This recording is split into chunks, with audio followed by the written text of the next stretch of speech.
Thank you so much, everyone. We hope you had a refreshing break. We ask that you please take your seat. We'll be starting our session number 1.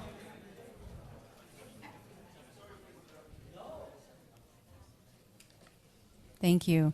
Our next session is the panel discussion on transformative leadership for a just and peaceful future.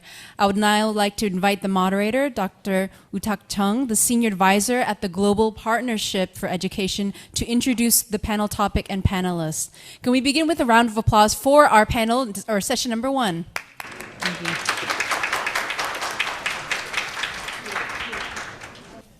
Thank you very much, Professor Song. My name is Woo-tak Chung.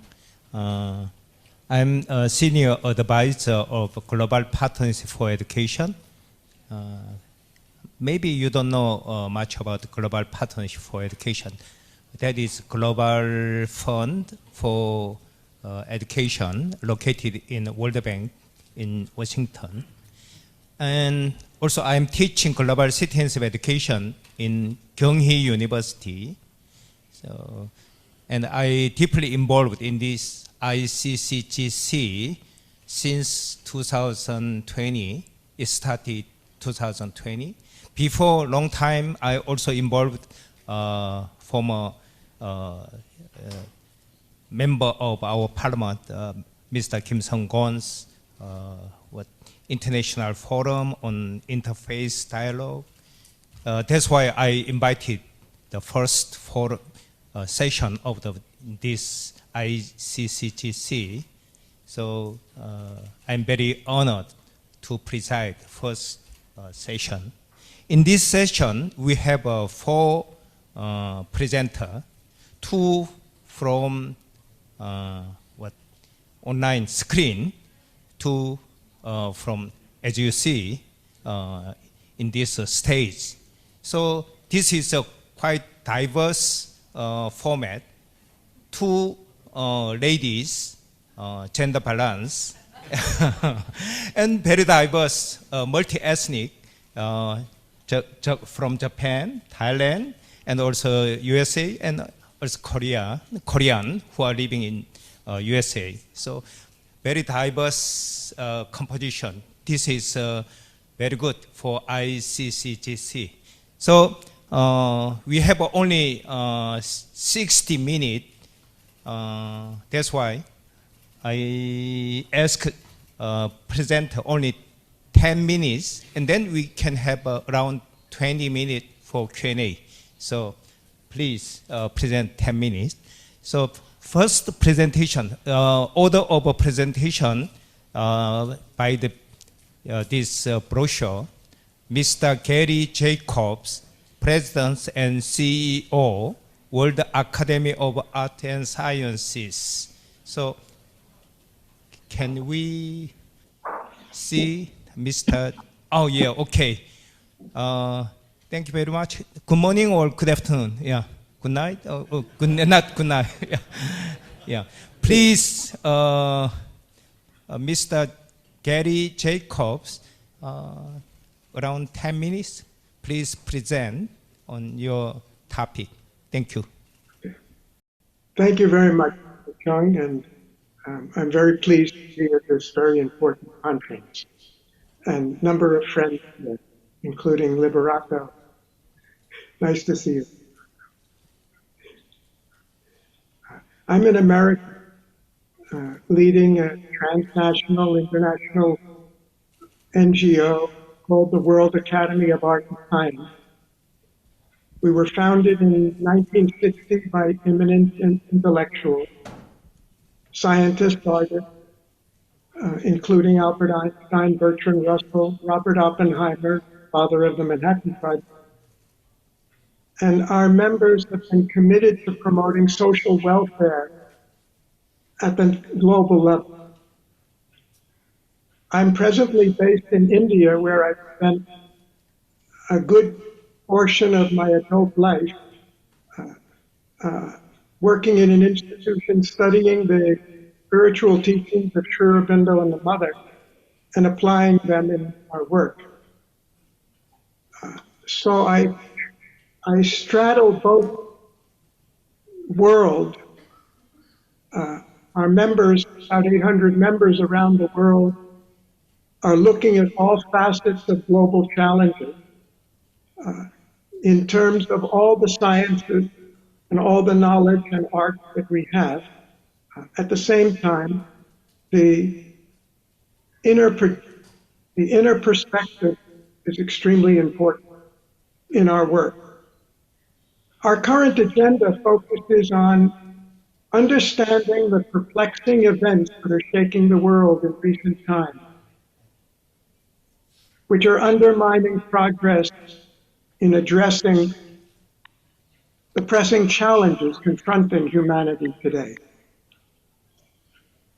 In developing what we call transdisciplinary perspectives to understand the complex interdependencies between all fields of human activity that defy management by conventional approaches in which we divide reality into so many separate pieces and think we can manage economy and government and environment and society as if they're unconnected with each other. We are promoting innovative solutions to addressing global challenges, especially linked to the 17 SDGs. And we have a strong commitment to the essential importance of universal values and global cooperation. Pervades all our thinking, which we feel we cannot address these issues without a very strong value-based approach. The situation in the world today is unprecedented in human history. Never before has humanity had such a pressing need for enlightened and effective leadership. Never before has there been such an urgent need for global society to join together to promote peace, cooperation, harmony, a shared aspiration and shared values. Never before has there been such a great need for the world's people to come together to provide a unifying front to promote human unity. And at the heart of the global turbulence that's destabilizing the world today lie very powerful undercurrents. The Academy is undertaking a major project to understand what has happened in the last 30 years, and particularly in the last 5 years, that seems to have so much changed the course of history and progress in our expectations for the future. And we believe that knowledge is absolutely necessary. It's not enough that we try to project from current directions of where we'll be in 10 or 15 years. It's necessary to know why this direction is taking place now. It's not enough that we find fault and concern with the actions in the election of parties or the actions of governments or the events that are taking place. We have to understand why they're happening now, why we see this change in currents. There are a number of reasons for that, and I would just like to briefly touch on some of them. The speed of change in the world is unprecedented in human history. We have never been compelled to adjust so rapidly to so much change and so much complexity. Technological innovation, societal transformations, environmental degradation, geopolitical shifts are occurring at a pace far beyond the adaptive capacity of individuals, institutions, and governments. This rapid acceleration has outpaced our educational system, our policies, the understanding of the public, and the result has been increasing uncertainty, confusion, stress, insecurity, instability, disorientation, and as a result, also violence. The technological revolution I don't need to say much about because we're all experiencing it every day, especially in AI and biotech and digital media, but it goes into all fields. It's transforming our economies, our social life, more quickly than governance systems can keep pace with it. Our educational system is still teaching an outdated knowledge in many areas because, not technologically perhaps, but in terms of the impact of technology on society, because it's happening so quickly, we're really not sure what that knowledge is and what those impacts will be. Our decision makers are relying on frameworks that are no longer suited to the complexity and velocity of the current world. Our institutions. And this disjunction is a major contributor to global turbulence. We also face a constellation of global threats that transcend national boundaries. Rising authoritarianism, militarization, weaponization of artificial intelligence, financial instability, the persistence of poverty, growing inequality, the biodiversity loss, and of course climate change, and many others, things we're all familiar with, often referred to as a polycrisis. These challenges require more than piecemeal responses. They demand systemic, inclusive, future-oriented strategies.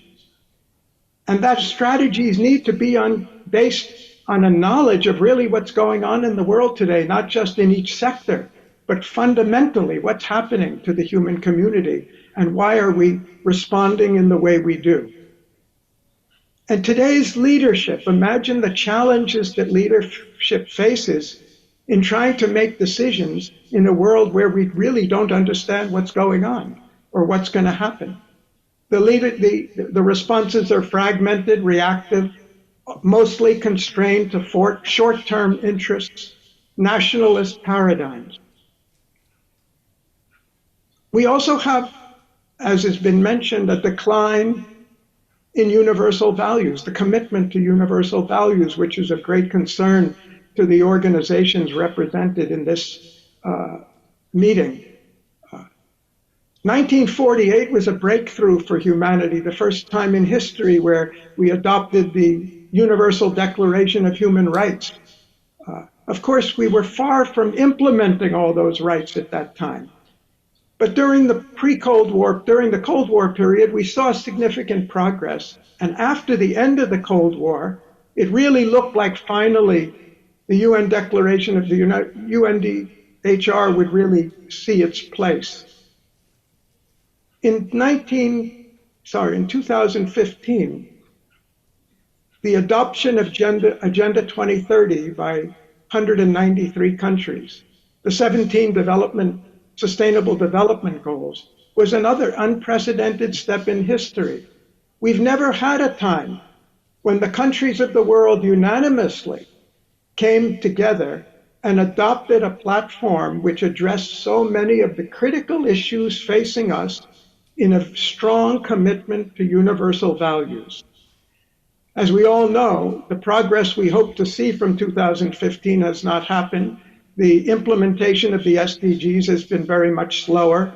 We're not on track. We've not only had a shortfall in performance, but we've had a retreat from the commitment to a number of these values and goals, very obviously shown by the behavior in my own country, in the US, by the backing away from the Paris Accord and commitment to climate management. But it goes in many other areas. There's also been a general rise in resistance to the forward progress, a challenge to the values that have been set forth and adopted and we thought and took for granted would be the course of the future, a backlash. Powerful counter forces since 2015. Resistance to the commitments necessary to giving up the fossil fuels, for example. We seem to be moving the movement back to authoritarianism. The vested interest in the financial field, which refuse to direct the resources where they're very essentially needed in order to achieve the goals for the future of humanity. We're witnessing a resurgence of nationalism, an erosion of democratic norms, a retreat from multilateralism, growing mistrust in science and public institutions. undermining public confidence in global cooperation, and a backlash fostering this sense of instability, insecurity, and questions about the future. So this is about leadership. We have a crisis in leadership. And one of the most striking deficiencies of our time is the absence of the leadership we need: visionary, inclusive, collaborative, unifying, equipped to address the rapidly evolving complexity of the world we live in. And I don't say this only or intend primarily in criticism of individuals. I think the question is, do we as humanity understand what's happening and why, and how to take it forward? Leadership today is shaped more by political expediency than moral clarity.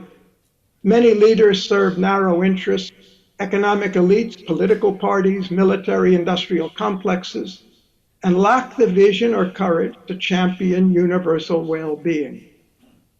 Instead of bridging divides, leaders are increasingly polarizing it. Instead of speaking truth to power, they're echoing it. The result is a widening gulf between institutions and the people they claim to serve. And I'm saying this for a reason, because our issue today is, what type of leadership do we need? And what are the conditions for that? To do that, to generate the type of global leadership we need, we'll need a shared vision founded on a transdisciplinary knowledge, that is, a comprehensive knowledge of how the world at its totality fits together, the economic, social, political, cultural, environmental aspects of it. We need to have a knowledge of the process of global social transition. Never have we tried before so systematically to work consciously together to change the course of our history in totality. But do we really understand the process of that transformation and what is needed for it? Rather than battling between an intellectual dichotomy between right and wrong, true and false, between freedom for the individual and the rights of the collective, we need a knowledge that's going to reconcile opposing views, contradictory directions and forces, and reconcile them. We need a unifying force of shared values. That's where this meeting is so important, to overcome the resistance and the obstacles separating people and nations together, preventing effective collaboration. And I think, as we all know, the fracturing is not just there in the political fields or in the economic fields, it's also there in the field of religion in different parts of the world. And unless we can bring that force together, where the values are so central, it will be very difficult to expect we can do it in other areas. We need a transformative strategy for awakening and inspiring the masses to support a global social movement committed, guided by leaders who possess this knowledge and embody these values. And I mention that because in the world today, which is the group, which is the field that we have any chance of mobilizing the public on a very large scale? It's not our nation states. It's not the populations who are electing people in those nation states and are very much fractured. The only group I see that has that possibility is the group of organized religions which represent, in some degree or another, about 75% of the population of humanity. Therefore, perhaps more than ever before, the religious leaders and the religious groups have a real role, essential role to play, coming together, because the word of any one or few groups is not enough. We need a consensus and a commitment of speaking with one voice. The future leaders, there are three forces alone, I think, that can provide the momentum we need for the global leadership. It can't be done by a single individual. Leadership has to become an ecosystem, I would call it, of institutions, movements, committed citizens aligned with shared values and vision. Great leaders arise when their societies are ready for them. We can't just look for somebody to save the day, especially at the global level. We've got to prepare our societies for this and educate our people for this to understand what's lacking.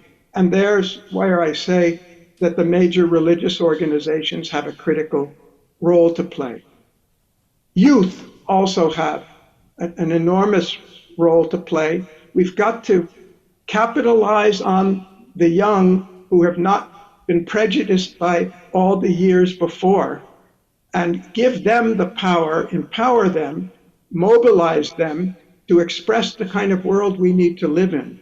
And the youth today are much better, in general, acquainted and identified with the humanity, the youth around the world than any generation that's come before. They're in closer contact to it. And we can't rely on a single individual. We've got to have the institutions as leaders and working together. As I said, I'm an American and I've lived in India for many years. I was inspired by the work of Sri Aurobindo, who was a freedom fighter at the turn of the 20th century. He envisioned a time when the great religions of the world could join together to embrace what he called in India, a Sanatana Dharma, an eternal Dharma. You can say an eternal religion, an inclusive religion of all humanity, based on and integrating the common shared values and beliefs that all the major religions share. And only something like that can unite us at this critical time. Now is the time when humanity desperately needs that unifying force of shared values to lead us into the future. Thank you. Thank you very much, Mr. Gary Jacobs. You touched overall our crisis challenges in today, and also you suggest leadership from religious community. Yeah. And next speaker is Lebanon 교육지 Sugino, President of Gakurin Seminary. Please. Thank you so much, Mr. Moderator, and greetings to all. It's a little bit unusual, but I prepared my script in order to keep my time. So good afternoon, colleagues and friends. It's an honor to join this distinguished panel on transformative leadership for a just and peaceful future. As I explained, I serve as president of Gakurin Seminary. Previous speaker mentioned the importance of youth in leadership, and I brought 4 of my students and graduate from Tokyo Gakurin Seminary to this important conference. And I formerly served as Deputy Secretary General of Religions of Peace International in New York.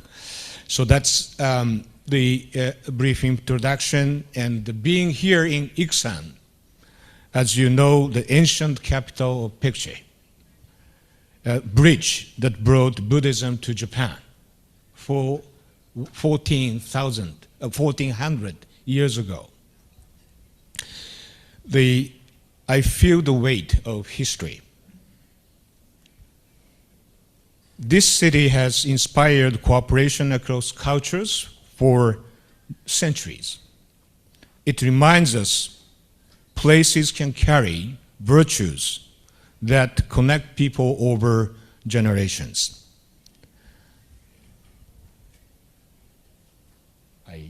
If I may, I will use the PowerPoint.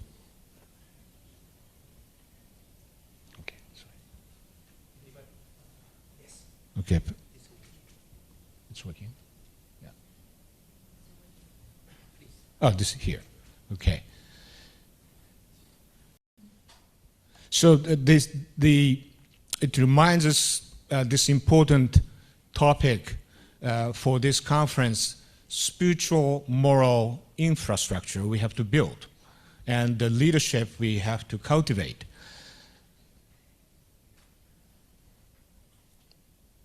Already the global challenges have been depicted by previous speakers, but let me repeat: the war in Ukraine, the devastation in Gaza, global climate emergency, the rise of authoritarianism, erosion of trust in institutions, and the disruptive power of artificial intelligence.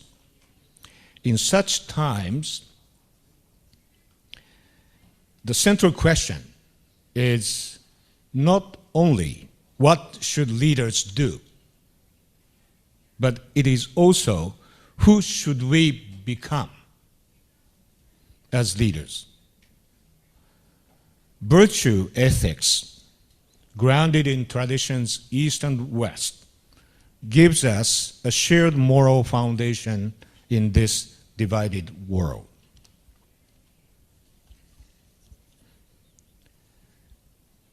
It's not abstract idealism, it's a practical framework, shaping character, sustaining trust, and embedding justice in institutions.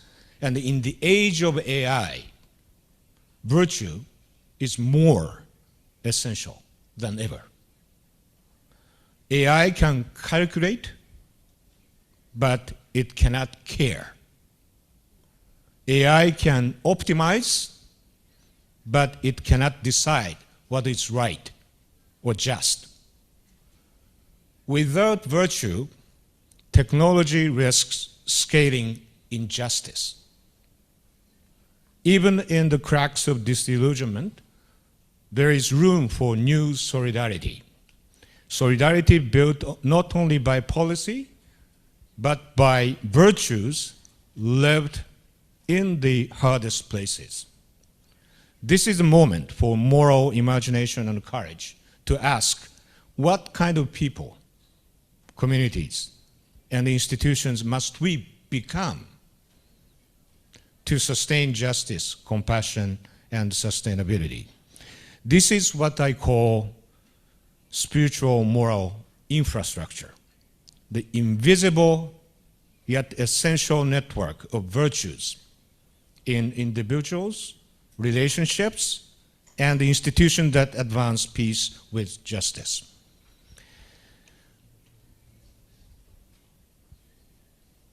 Here.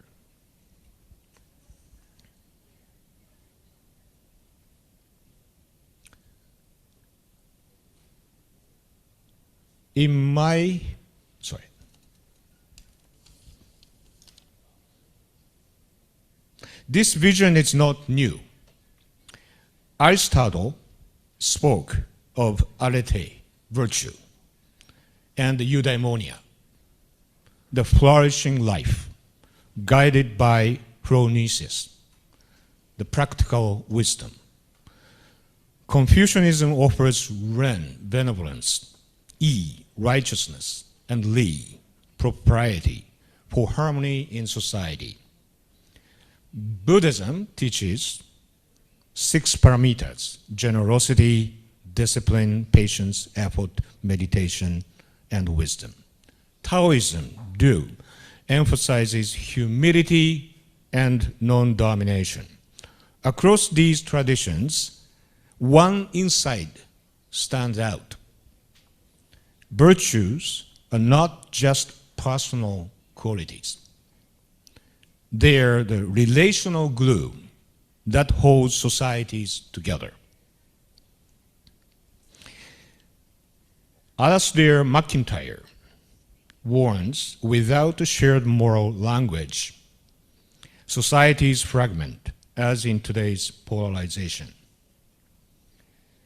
Martha Nussbaum adds, without compassion, democracies fail to protect the vulnerable.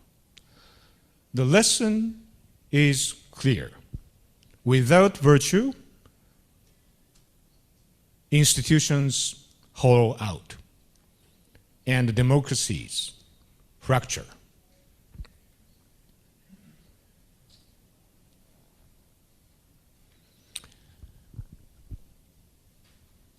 In my paper, this is the most complicated matrix I made, but I hope you can see the complexities.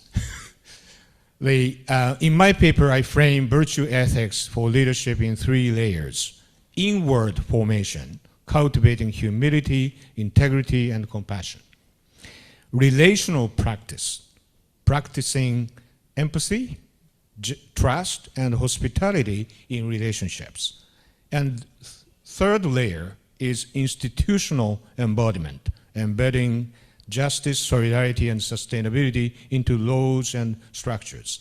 These layers, distinct yet deeply connected.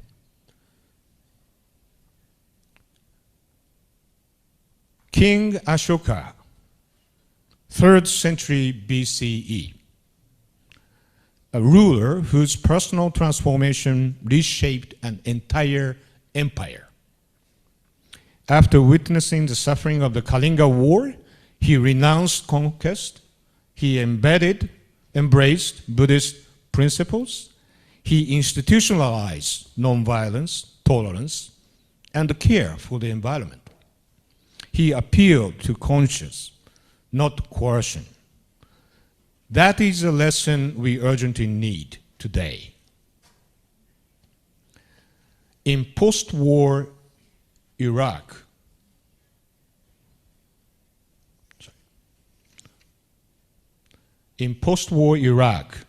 when violence and mistrust divided communities, a group of children were severely injured and needed urgent medical care. Sunni, Shia, and Christian leaders came together across deep divides, working with partners from Korea and Japan to secure treatment and rehabilitation. In this hall, we have colleagues from Korea who helped with that project.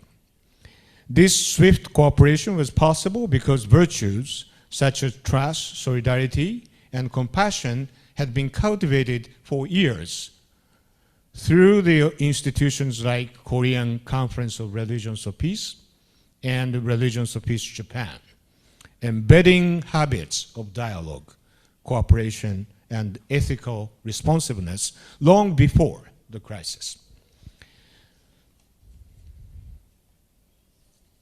Globally, organizations like Religions of Peace put this into practice with networks in more than 90 countries, locally led interreligious councils from Sierra Leone to Bosnia, from Sri Lanka to Peru, mediate conflicts, deliver humanitarian aid, and help communities heal after war. They also foster a habit of collaboration to face new challenges, including coordinated responses to epidemics.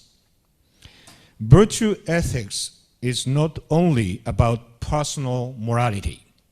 It is a design principle for institutions. At Gakurin Seminary, we cultivate ethical leadership through holistic formation, intellect, chisei, emotional sensitivity, kansei, and moral character, hinsei. Students engage in interfaith dialogue, community service, seasonal Buddhist rituals, and even agriculture, learning that leadership is grounded in humility, patience, integrity, and courage.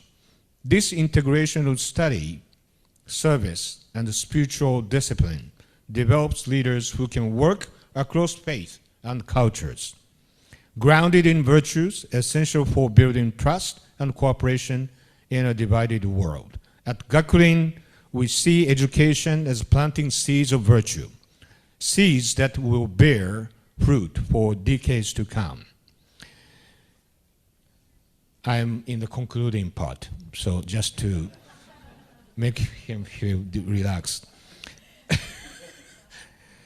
Let me close with this. Virtue is not naive. It is an active tool for survival with dignity. It is a defiance against despair. In Ukraine, communities protect vulnerables under relentless bombardment. For some reason, yes, this is the last one. Half the page. In Gaza, the doctor works through the night and constant shelling. No electricity, no adequate supplies. Yet, he treats the wounded with dignity. These are virtues practiced most purely by those who suffer the most. Virtue in crisis is not passive. It is an act of resistance against dehumanization. When systems fail, virtue becomes humanity's last defense. Many of you here have been working this path for years, nurturing virtues in yourselves, in your communities, and your institutions. I offer a three-layer framework of virtue ethics we explore today to help us reclaim and strengthen the spiritual moral leadership our fractured world so urgently needs. If we are to move from fragmentation to flourishing, and if we are to embody transformative leadership for a just and peaceful future, we must cultivate virtues at all levels, inwardly, relationally, and institutionally, until our shared moral horizon is not just a dream, but a lived reality. So, my friends, let us continue together to cultivate virtues for lasting peace. Thank you so much. Thank you very much. Reverend Gyoichi Sugino, your very compact presentation. This is the first time to learn Gakurin model. This is a very important model to teach global problems. And thank you very much. Next speaker from Thailand, Dr. Prapapon. I cannot pronounce your surname well. Dr. Prapapon, Vice President of Sri Nakarin Wingnut University. Okay, please. สวัสดีค่ะ Thank you very much. Thank you very much, Professor. Good afternoon, distinguished colleagues, also fellow panelists, and of course, ladies and gentlemen. Apart from being the Vice President for International Relations and Communications for Srinakarin Virod University, or SWU, I also serve, like my background is in law. So sometimes I think that the topic already shows me, right? It's about responsibilities and it's about the ethics. Also, I serve as the advisor of the Young Buddhist Association under royal patronage in Thailand this recent years. I have been their members around 10-20 years before. So I have a chance to meet with so many people who have common goal and also common outcome that we would like to reach. So today it is my honor to be here at Wonkang University. I came here before in March this year, and we have talked more about the collaborations. Also, we have the MOU signing this evening as well. And it's my honor to be the panelist for ICCGC CoNGO 2025 as well. So right now, we can empower the transformative leader with courage, who can lead with courage, compassion, and commitment towards peace and sustainability. So actually, I told you that I came from Srinakarin Virod University. So I have learned a lot from my students. So today, I would like to focus a little bit about the youth and the students' role that they can be groomed to become a transformative leader for the future and also for even right now. So they inspire me every day. They are passionate, they are creative, and committed to make the world different. And through my work, this is my background, yes, and I would like to show another formula, 3 very critical and crucial words, letters here, E, M, and C. It's like quite familiar, but it's totally different meaning. So for me, I think that through my work, I have come to believe in a very simple but very powerful formula for leadership. These 3 words. E, empathy, but it has to come like equal to M, mindfulness, plus C, compassion. So we can help leaders, even as a young leader or in our generation, to cultivate mindfulness and compassion. Empathy then naturally grows. And empathy is the foundation for peace and sustainability. So if we ask why, it's very urgent of our time to practice the E, M, and C. That's because, first of all, the urgency of our time, we are living through a very complex challenges, even as a climate change, as a social unrest, misinformation throughout the internet, and also the rapid technological disruption, just like the referent already speak about the AI. The choices we make today will shape the lives of billions tomorrow. So why youth are uniquely positioned to lead. So why they are very important here. They have fresh perspectives, unbounded by outdated norms. They are digitally fluent, able to connect and mobilize across borders instantly. They possess moral clarities, seeing the value of justice, fairness, and unities. And the missing ingredients in many leadership models, very often, leadership is taught as like strategy, but sometimes we miss the heart into that strategies. So my formula, E equal to M plus C, reminds that effective leadership is not just about the skills. It's also about how we show up for other people. So from potential to power, enabling our young generation or even us to become the transformative leaders. So I see 3 pillars for nurturing youth leadership rooted in empathy. First of all, voice. Of course, we gather here, we have voice. And our young generation also should have their voice. They should have the position on the table. I would like to say that like in my university, the president also always have the space and room for the students to share their thought, to share their will. We are like open for 24 hours to let the feedback of our students to be heard. And also all the projects, mostly they are co-joined and they are a very good and nice like the project manager of many projects in the universities. And this is why they transform themselves just from being the students. They become the partner of our university as well. So second one, about the skills. Leadership for peace and sustainability demands mindfulness, of course, the ability to be present, to be here, to be listening to other people deeply, and make thoughtful decisions for yourself and for other people. Next one is compassion.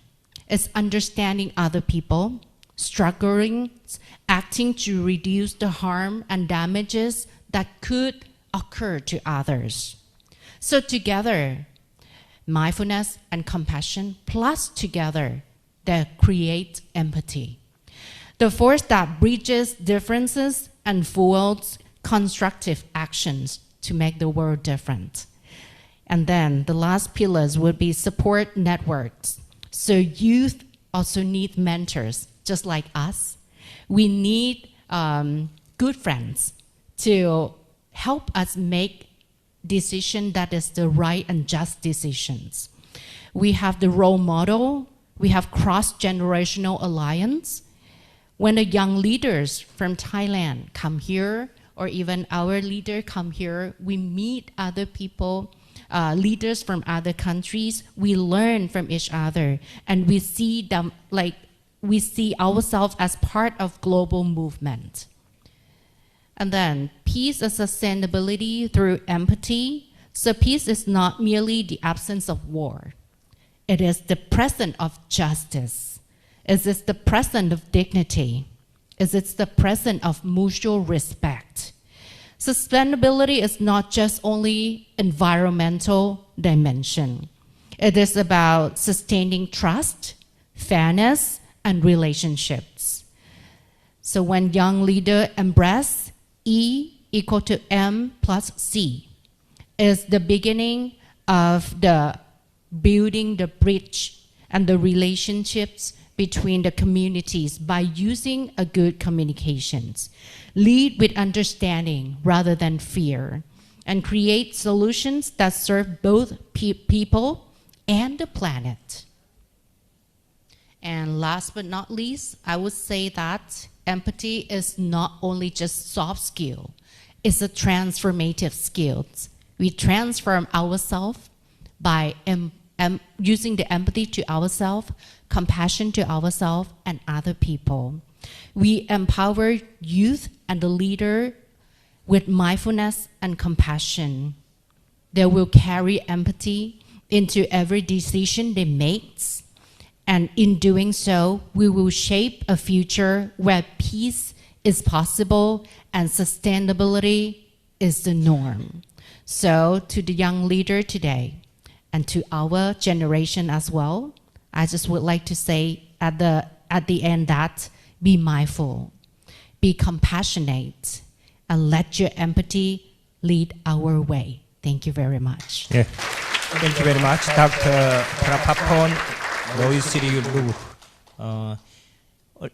Your university, Srinakarin Wirot, emphasized the MEC, mindfulness, empathy, and compassion. This is very impressive to us, yes.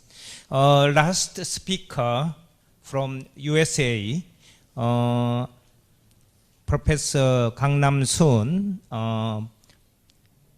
Dr. Gangnam Soon is a professor of Bright Divinity School, Texas Christian University. Are you ready here on the screen? I checked the time difference. Texas is almost 10 p.m. So, yeah. Are you here? Yes. Good evening, Professor Gangnam Soon. Yeah. Nice to meet you. Yeah. You have only 10 minutes. Compact presentation. Yeah. Thank you very much. Yeah. I do not know how to handle 10 minutes when I have 10 pages lecture note. I hope I can do well. Whenever I go to the international meeting like this, my voice is echoing. Can you hear me? Yes, we can hear you. Yeah.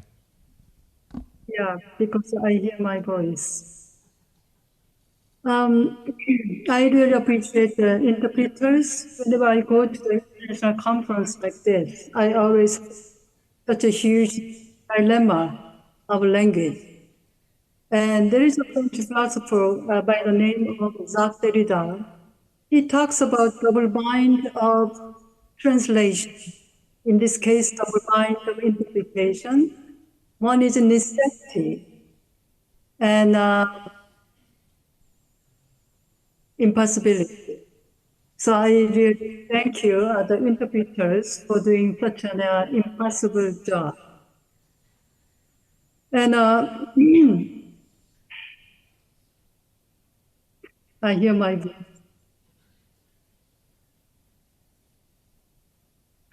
Right after my doctorate, I returned to Korea, and then I took two postings on my desk. One is fighting with pen, and the other one is a small change can make a big difference. I hope this kind of conference is an attempt of bringing a small change that hopefully lead to a big difference in the long run.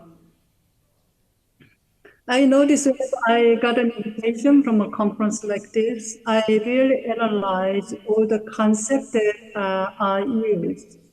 Here, I collect all the concepts that really reflect the ethical value that we are really trying to disseminate. For example, peace, liberation, transformation, justice, compassion, or sustainability.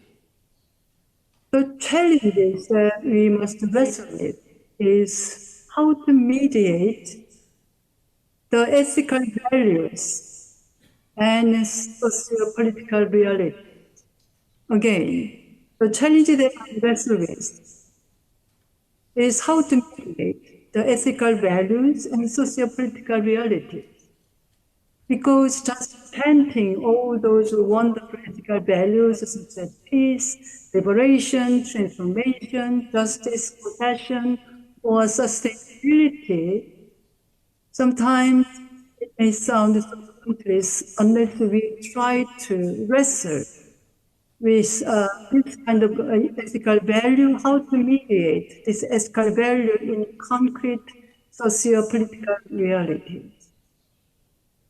Because otherwise we cannot make any change, because it remains in our epistemic abstract of ideas, but we do not know how to connect, how to mediate those ethical values to our own concrete realities, the macro context, micro context that are so complex. So as Gary Jacobs argues, my approach is transdisciplinary. Your own discipline can be the point of entry, but our point of arrival should be really, really transdisciplinary. Because, for example, nowadays, we cannot separate religion from other areas like politics, economics, education, culture, etc., etc., etc. So we have to train ourselves how to see things from a very complex perspective, which requires transdisciplinary approach. So, and also at the same time, we have to de-romanticize everything that we are talking about. When I say romanticization, the limit of romanticization is that you don't want to get the dark side. You just say, for example, love your neighbor. So when you go to church, we chant that Jesus says, love your neighbor. But this is, we have to de-romanticize those chants, because what does it mean to love in this complex world? What about the refugee issues, immigration, sexual minorities, transgenders, religious others, and there are so many complex issues that requires this love, act of love. So, for example, who to include in this circle of neighbor when you say love your neighbor? And love your neighbor as yourself. What does it mean to love myself? So Hannah Arendt, she said, those who do not know how to love themselves, they do not know how to love neighbor. So the big question is, we have to de-romanticize and face the reality that is so complex. That's why whenever I begin my class in the beginning of semester, there are a couple of words that I write down on whiteboard. The first one is nothing is self-evident. So one of the nicknames that I have in my school, I have a couple of nicknames, is that I'm complexified. Because I already say that nothing is self-evident, and everything you have to complexify if you are working or making a change, because nothing is so simple in this world. So in order to mediate between the ethical value that we are talking about in this conference and the complex social, geopolitical, cultural, and religious reality, we have to think about those things. What are the things that so-called transformative leadership should think about? So I think there are 6 areas, and enhancing literacy in 6 areas. That's what I call. Because of the time constraint, I will just try to go through very shortly. So again, enhancing literacy in 6 areas in order to become the transformative leadership. And again, I also think that you cannot separate transformative leadership from transformative followership. We hardly talk about followership, but nowadays it is impossible to make just one leader the world change. In order to make a real change, we have to really develop transformative followership as well. So in order to do that, we have to enhance the literacy in at least 6 areas. First one is justice literacy. Recently, I opened courses that I call enhancing justice literacy in my university. And I listed the types of justice that we have to deal with. And I asked students, how many forms of justice that you are familiar with? Usually students come up with 5 or 6 forms of justice. Let me just go through very briefly what do I mean by justice literacy. In order to be sensitive to justice, you have to be aware what kind of injustice, discrimination, and exclusion are there. Otherwise, you cannot talk about justice. Okay, so for example, racism, sexism, classism, ageism, ableism, lookism. Am I too fast for interpreters? Naturalism, which means anthropocentrism, colonialism, imperialism, linguicism. Nowadays, we talk about linguicism and linguistic imperialism, sometimes English imperialism,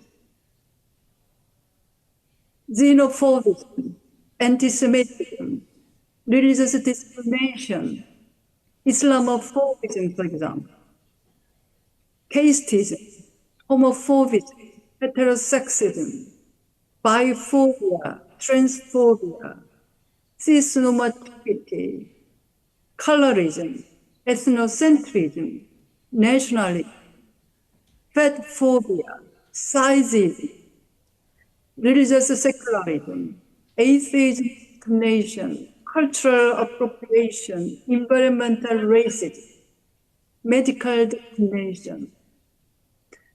I showed a 26 list of discrimination, injustice, or exclusion. And then the complex scope of justice is another issue. For example, I don't know, when you hear the term justice, what are you thinking about? Because it is impossible to talk about justice in general. Justice is always in specific form. So, for example, check yourself inside how many forms of justice you are aware of. Gender justice, racial justice, economic justice, social justice, sexual justice, political justice, ecological justice, or environmental justice, climate justice, intergenerational justice, disability justice, spatial justice, reproductive justice, cultural justice, linguistic justice, transitional justice, distributive justice, retributive justice, restorative justice, procedural justice, corrective justice, communicative justice, cosmopolitan justice. The reason why I am sharing this long list of forms of discrimination or forms of justice is that just chanting justice, justice is not enough. We have to really study hard. So the the literacy that we have to develop is justice literacy. And second form of justice is power literacy. And Mr. Foucault, who made a contribution to the perception of power, he says power and knowledge are inseparable. And power is everywhere, not because it embraces everything, but because it comes from everywhere. So he talks about types of power like disciplinary power, biopower, pastoral power, etc., etc., etc. And who is producing knowledge are the ones who are in a position of power. Religious knowledge, political knowledge, everything that we think we know, actually produced by those who are in power. So that's what I mean by literacy and power. And third literacy that we have to think about is liberation literacy. When you talk about liberation, can you imagine what we are talking about? Because there are so many kind of liberation that we can refer to. For example, national liberation, political liberation, economic liberation, social liberation, epistemic liberation, existential liberation, selfish liberation, inner liberation, physical liberation, institutional liberation, etc., etc., etc. So we have to know if we want to become a transformative leader and transformative follower, we have to understand, we have to be really specific what kind of liberation that we are talking about. And then fourth one is sustainability literacy. When you talk about sustainability, usually people talk about environmental sustainability, but there are so many different kinds of sustainability that we have to think about. For example, environmental sustainability, of course, economic sustainability, social sustainability, cultural sustainability, institutional sustainability, political sustainability, and at the same time, personal sustainability and human sustainability. Each item requires our transdisciplinary approach because there is no sustainability in general. Okay, the fifth, leadership literacy. When you talk about leadership, I mean, one of the courses that I teach in my class, in my school is cosmopolitan leadership. And there are at least 15 types of leadership. If I have more time, I mean, there are so many theories and types of leadership that we have to deal with. For example, great man theory, trait theory, behavioral theories, contingency theory, leader-member exchange theory, transformational leadership, servant leadership, authentic leadership, adaptive leadership, and sorry to interpreters, because of the time constraints, I'm just listing the all types of leadership that requires our attention. Distributive leadership, ethical leadership, transactional leadership, critical leadership, global leadership, and cosmopolitan leadership. So if I Professor just, Kang, yes, I'm very sorry to interrupt. We have only 10 minutes. Would you wrap up within 1 or 2 minutes? Yeah, I'm very sorry about this. Yeah. yeah, I mean, the last panelist always has that kind of burden of time constraint. Okay, I will try to, and also I'm embracing our own imperfection, incompleteness. So I will wrap up. Okay.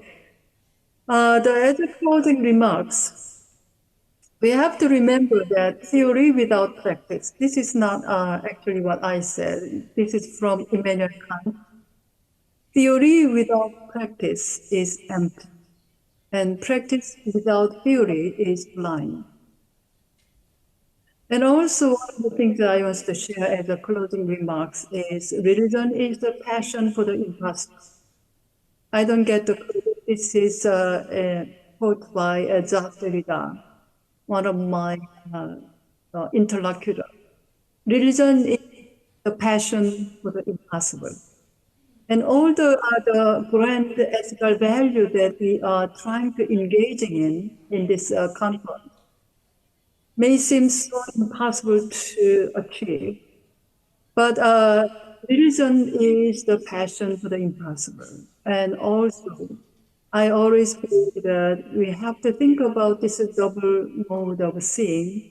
The one is that we are standing in between the world of already and then the world of not yet.